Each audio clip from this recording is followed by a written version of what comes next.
Hello, I'm Brett Knowles from PM2 Consulting. This brief webinar provides an overview of how best practices would have you look at performance measures and metrics that would use in your balanced scorecard. I'm going to be pushing towards a concept that suggests you should be looking for indicators as opposed to measures. You see, a measure is how much there is of something that you can quantify.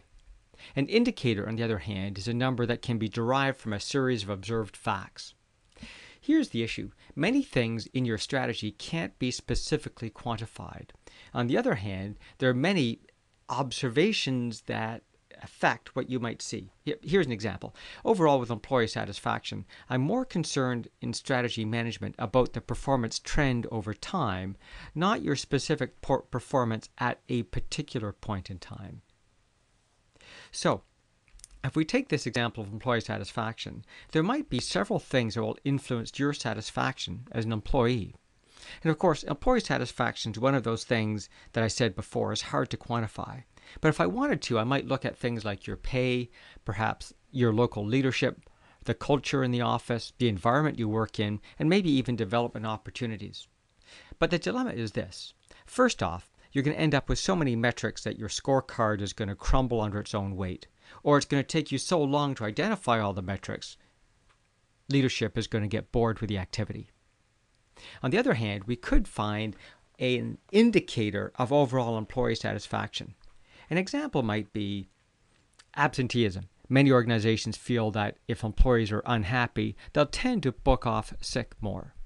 Now, what's interesting about this, if we collected these metrics on the right, inevitably, employee satisfaction might be influenced by something that we're not measuring, the overall economy as an example. And if we only looked at these items on the right, we might not identify the specific changes in employee satisfaction until it's too late. On the other hand, if we use the indicator, absenteeism, it's not trying to predict where the failure point is. See, if we drill into employee satisfaction a bit further, it's actually quite a complex hierarchy of specific metrics which might influence the overall employee satisfaction level. But if we use that indicator for employee satisfaction, absenteeism, that gives us the top level view. The levels 2, 3, and beyond allow us to begin to drill into those, to become diagnostic, and from diagnostic to analytic, and in fact from analytic into prescriptive. The number of layers you have will depend on the complexity of the issue you have. But the overall idea is this. We should be able to identify an indicator for employee satisfaction, like absenteeism. If we have an issue, we might want to drill into a little bit more specific metrics. In this case, what we'll identify is perhaps the issues related to the job opportunities.